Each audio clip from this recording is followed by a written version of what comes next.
بسم اللہ الرحمن الرحیم۔ رزق کی تقسیم۔ دل کو چھو لینے والی باتیں اور ظالم لوگوں کے لیے لمحہ فکریہ۔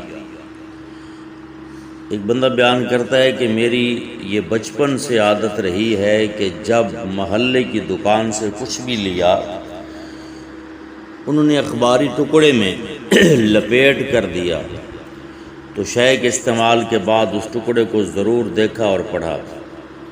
یہ 2007 کی بات ہے۔ میں اسلام آباد میں اس وقت CSS کی تیاری کر رہا تھا۔ مارکیٹ میں تازہ جلیبی بن رہی تھی، وہ خریدی تو اخبار کا ساتھ آنے والا ٹکڑا پوری زندگی تبدیل کر گیا۔ ہوا کچھ یوں کہ اس ٹکڑے پر ایک کالم چھپا ہوا تھا۔ کالم نگار کا نام اب یاد نہیں ہے، لیکن اس نے جو لکھا تھا وہ سب یاد ہے، حرف بہ حرف تو نہیں لیکن یاد ہے، آپ بھی سنیں۔ اس نے لکھا کہ میں کل اپنے ایک کاروباری دوست کے پاس دفتر گیا، چائے پی، گپ شپ لگاتے ہوئے گھر جانے کا وقت ہو گیا۔ جب دفتر سے باہر نکل رہے تھے تو کلرک نے آ کر ایک شکایت لگائی کہ جناب فلاں چپڑاسی سست ہے، کام نہیں کرتا۔ ڈرائیور نے بھی اس کی ہاں میں ہاں ملائی۔ میرے اس دوست نے کہا اگر کام نہیں کرتا تو کس لیے رکھا ہوا ہے، فارغ کرو اسے۔ میں نے فوراً مداخلت کی اور کہا کیا یہ بہتر نہیں ہوگا کہ ایک دفعہ اس سے بات کر لو، کیا پتہ اس کے کچھ مسائل ہوں۔ پھر میں نے اپنے دوست کو ایک آنکھوں دیکھا واقعہ سنایا۔ شیخ صاحب لاہور میں ایک معمولی سے دفتر میں ملازم تھے۔ دن کچھ ایسے پھرے کہ اسی دفتر کے صاحب کو پسند آ گئے اور جو ان کی فیملی میں ہی شیخ صاحب کی شادی ہو گئی۔ قدرت شیخ صاحب پر مہربان تھی، دن رات اور رات دن میں بدلتے گئے اور شیخ صاحب ایک دکان سے ایک مارکیٹ اور پھر ایک فیکٹری سے 2 4 اور پھر نہ جانے کتنی فیکٹریوں کے مالک بنتے گئے۔ دھان برستا گیا، 2 بچے ہو گئے۔ شیخ صاحب نے کرائے والے کمرے سے ایک اپارٹمنٹ اور پھر لاہور کے انتہائی پوش علاقے میں 2 کنال کی ایک کوٹھی خرید لی۔ مالی کی ضرورت پیش آئی تو چکوال سے آتے ہوئے سلطان نامی شخص کو فیکٹری سے نکال کر اپنی کوٹھی میں 1500 روپے ماہوار پر اپنی کوٹھی پر ملازم رکھ لیا۔ سلطان ایک انتہائی شریف اور اپنے کام سے کام رکھنے والا انسان تھا، نہ کسی سے کوئی جھگڑا، نہ کوئی عداوت، نہ کبھی کوئی شکایت۔ ایک بار شیخ صاحب دن کے 10 بجے کسی کام سے گھر واپس آئے تو گاڑی دروازے پر ہی کھڑی کر دی کہ ابھی واپس دفتر جانا تھا۔ دروازے سے گھر کے داخلی دروازے کے درمیان اللہ جانے کیا ہوا کہ پودوں کو پانی دیتے سلطان کے ہاتھ سے پائپ پھسلا اور شیخ صاحب کے کپڑوں پر پوری ایک تیز فوار جا پڑی۔ شیخ صاحب بھیگ گئے، سلطان پاؤں میں گر گیا، گڑ گڑا کر معافی مانگنے لگا کہ صاحب غلطی ہو گئی، لیکن شیخ صاحب کا دماغ آسمان پر تھا۔ غصے میں نہ آؤ دیکھا نہ تاؤ، وہیں کھڑے کھڑے سلطان کو نوکری سے نکال دیا۔ کہا شام سے پہلے اس گھر سے نکل جاؤ۔ سلطان بیچارہ سامان کی پوٹلی باندھ کر گھر سے نکل کر دروازے کے پاس ہی بیٹھ گیا کہ شاید صاحب کا غصہ شام تک ٹھنڈا ہو جائے تو واپس بلا لیں۔ شام کو شیخ صاحب واپس آئے، دیکھا سلطان ابھی تک بیٹھا ہوا تھا۔ گارڈ کو کہا اسے دھکے دے کر نکال دو، یہ یہاں نظر نہ آئے۔ صبح ہوئی تو سلطان جا چکا تھا، رب جانے کہاں گیا تھا۔ وقت گزرتا گیا، شیخ صاحب کے تیزی سے ترقی پاتے کاروبار اور فیکٹریوں میں ایک ٹھہراؤ سا آنے لگا۔ کاروبار میں ترقی کی رفتار آہستہ آہستہ کم پڑتی گئی، لیکن شیخ صاحب زندگی سے بہت مطمئن تھے۔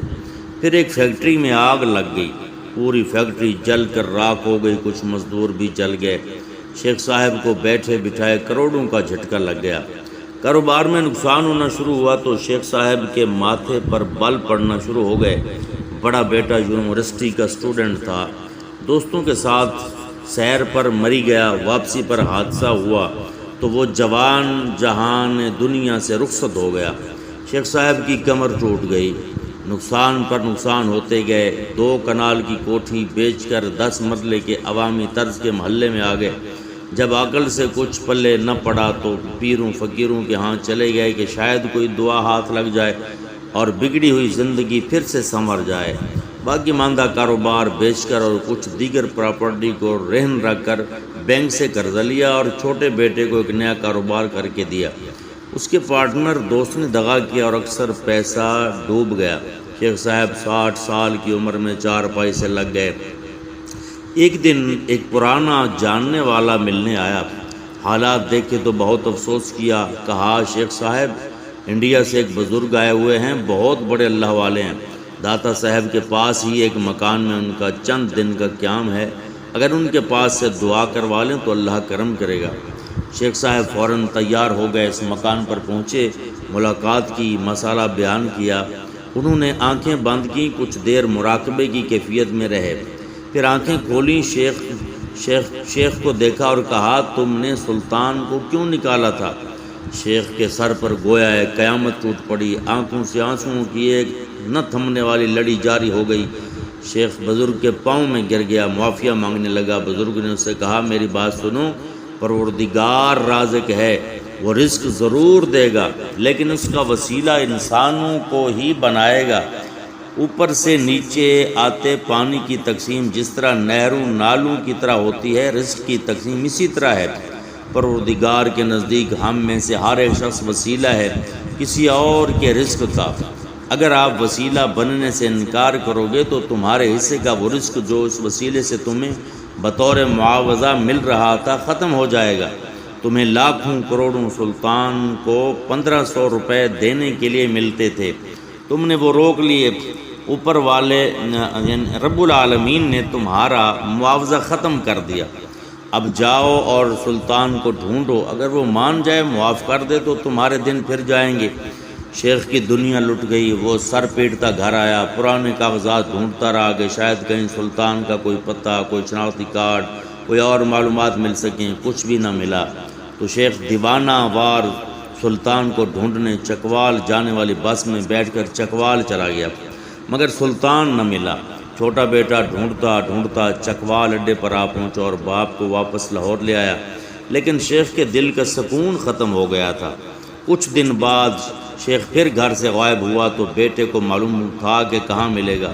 وہ چکوال پہنچا تو دیکھا باپ زمین پر بیٹھا سر میں راکھ ڈال رہا تھا اور کہہ رہا تھا سلطان تم کہاں ہو، سلطان تم کہاں ہو؟ بیٹا خود روتا ہوا باپ کو واپس لے آیا۔ چند دن کے بعد شیخ کا انتقال ہو گیا۔ کالم نگار نے لکھا میں نے اپنے دوست کو یہ پوری کہانی سنائی اور اسے کہا چپڑاسی کو نہ نکالو، اس کا رزق تمہارے رزق سے جڑا ہے۔